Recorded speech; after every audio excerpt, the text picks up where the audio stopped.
अगर आप भिवंडी में इंपोर्टेड प्रोडक्ट्स खरीदना चाहते हैं तो उसका एकमात्र ठिकाना है हैप्पी शॉप, जहां आपको imported chocolates, snacks, confectioneries, imported drinks, साथ ही प्रीमियम ड्राई फ्रूट्स की रेंज डिस्काउंटेड रेट्स पर मिलेंगे।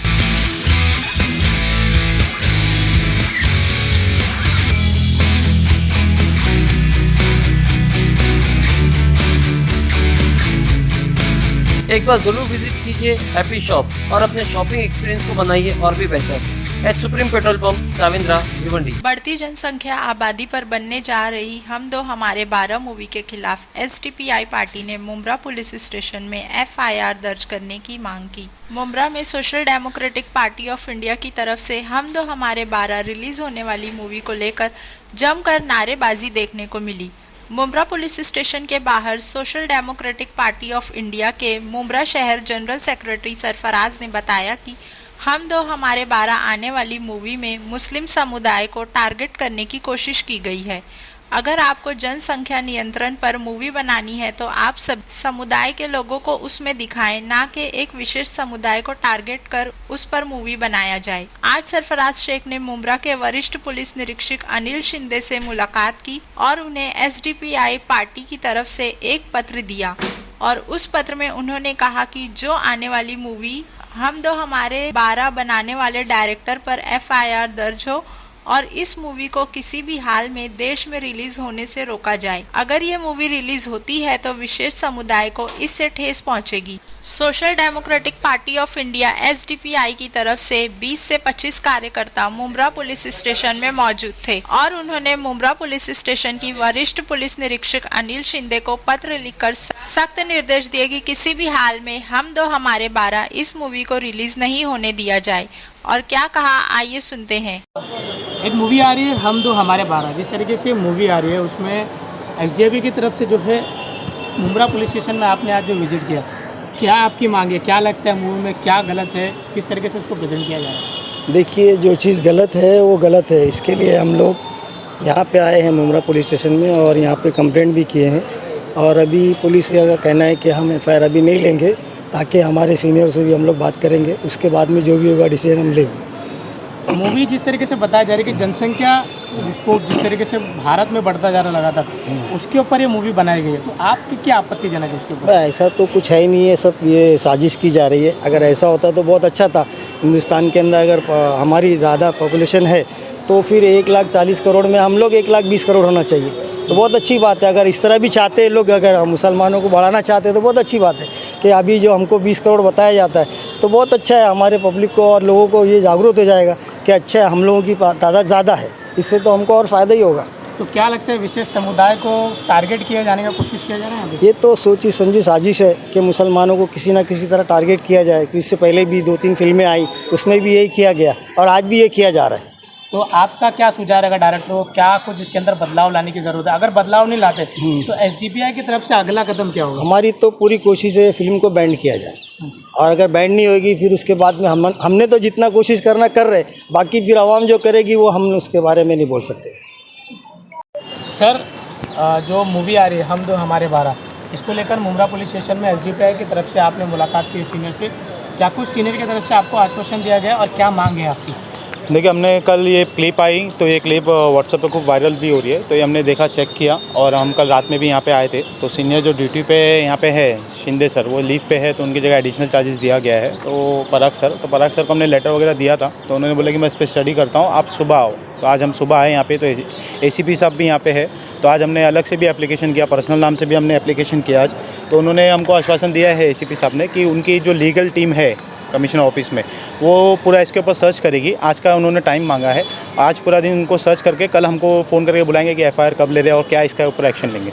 क्या आपको उसके अंदर ऑब्जेक्शन लग रहा है मूवी के अंदर? ऑब्जेक्शन तो मूवी में पूरी मूवी ऑब्जेक्शन वाली है, क्योंकि उसमें जो इस्लाम धर्म के बारे में जो बताया है, जो इस्लाम धर्म ऐसा है नहीं। उन्होंने सब मतलब कैसा खिचड़ी बना के ऐसा उन्होंने कुरान की एक आयत शो किया है, वो कुरान की आयत को आगे उन्होंने कंटिन्यू नहीं किया है, खाली उन्होंने कुछ खेती का वर्ड यूज़ किया है कि मतलब खेती को करके, जैसे औरत एक खेती आप कैसे भी यूज़ कर सकते हैं, लेकिन उसके आगे भी तो बताओ कि औरत का हुकूक कुरान में क्या है, मतलब औरत की आज़ादी इस्लाम क्या दे रहा है, औरत को एक कैद खाना में इस्लाम नहीं रखने वाला है, ये हुक्म है अल्लाह का। औरत एक आज़ाद है और जैसा उसका हक है उसको अदा किया जाए और उसकी मतलब देखभाल किया जाए। जैसे एक औरत है, बेटी मतलब एक बच्ची पैदा होती है तो बाप उसका ध्यान रखता है, जब वो शादी होती है तो शौहर उसका ध्यान रखता है, जब वो माँ बनती है बच्चों को परवरिश करती है तो बच्चा बड़ा होने के बाद वो उसका ध्यान रखता है। मतलब सब जगह से आप देखेंगे तो औरत का ख्याल ही रखा गया है।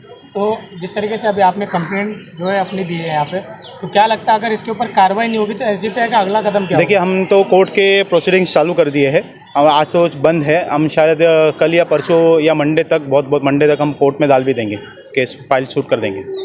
तो अभी जिस तरीके से ये मूवी, अभी तो सिर्फ ट्रेलर लॉन्च हुआ है जी, अगर ये मूवी रिलीज़ होती है तो फिर आपकी किस तरीके से ये रहेगी? देखिए, मूवी अगर ये रिलीज़ होती है, पहली बात तो ये मूवी रिलीज़ होना नहीं चाहिए कि सेंसर बोर्ड को भी पता होना चाहिए कि ये इसमें क्या है, और ये मूवीज़ मतलब एक कम्युनिटी को टारगेट करके बनाई जा रही है जिससे ये हिंदुस्तान का वातावरण जो है ख़राब हो सकता है। तो ये सेंसर बोर्ड का भी काम है कि मूवी को रिलीज़ ना करे, और अगर ये मूवी रिलीज़ होती है और कल के कुछ लॉ एंड ऑर्डर ख़राब होता है तो ये डिपार्टमेंट का पूरा वो रहेगा, मतलब कि लॉ एंड ऑर्डर जो ख़राब हुआ था डिपार्टमेंट इसका जिम्मेदार रहेगा।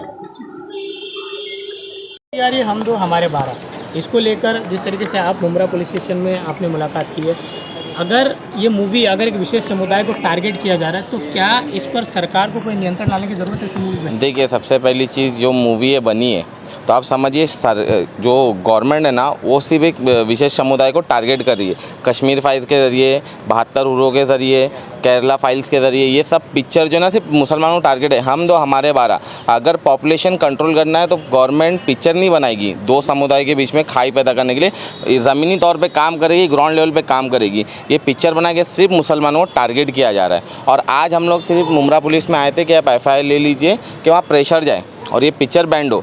हम लोग इतना, कल के दिन अगर लॉ एंड ऑर्डर बिगड़ता है तो इसकी जिम्मेदारी हमारी नहीं। आज हम लोग कम आए आज क्योंकि कंटिन्यू लोगों के हमें कॉल आ रहे हैं कि कल फ्राइडे है, हम लोग एक साथ जाएंगे लेकिन हम लोगों ने लोगों को कंट्रोल करके गया कि आप मत आइए, हम लोग जाके बात करते हैं। अभी हमें कोर्ट का तो रुख करना ही पड़ेगा क्योंकि कोर्ट बंद है। और दूसरी चीज़ मैं ख़ासकर उलमा इकराम से कहूँगा, ख़ासकर उलमा इकराम से, जिस तरह से पूरे इंडिया में उलमा इकराम ने इंडिया अलायंस को सपोर्ट करने के लिए मस्जिदों से ऐलान किया, रिक्शा में घूमकर ऐलान किया, सोशल मीडिया के ज़रिए ऐलान किया, तो उन उलमा इकराम से कहूँगा जिस तरह से हमारे मसले मसाइल के ज़रिए ही आपने कहा ना कि इंडिया अलायंस को सपोर्ट करना है, एक बड़े जालिम को नहीं लाना है, तो उसी तरह से उलमा इकराम को कहूँगा आज ये जो पिक्चर हम दो हमारे बाहर आ रही है, कहाँ है वो लीडर लोग जिनको आपने चुनने कहाँ, इंडिया अलायंस वाले कहाँ है वो उलमा इकराम? ये जो मसले पे उन्हें मेन खड़ा होना चाहिए था, मेन सोशल मीडिया पे आके बोलना चाहिए था, मेन मस्जिदों से ऐलान होना चाहिए था। जिस तरह से ये पिक्चर हमारे खिलाफ आ रही है तो उलमा इकराम को इसमें उतर के बोलना ही पड़ेगा। अगर उलमा इकराम ये सब चीज़ में नहीं बोलते तो उलमा इकराम की बात सुन के मतलब ही नहीं है कि इसको सपोर्ट करो उसको सपोर्ट करो, क्योंकि मेन मसले मसाइल तो हमारे ये है जो जिस तरह से पिक्चर हमारे खिलाफ आ रही है, उलमा इकराम को सबसे ज़्यादा ये चीज़ में बोलना चाहिए। मुंब्रा में जिस तरीके से अगर किसी विशेष समुदाय के मूवी या कोई चीज़ बनती तो एसडीपीआई सबसे आगे रहती, बाकी समुदाय के लोग क्यों नहीं आगे? देखिए, बहुत अच्छा सवाल किया आपने।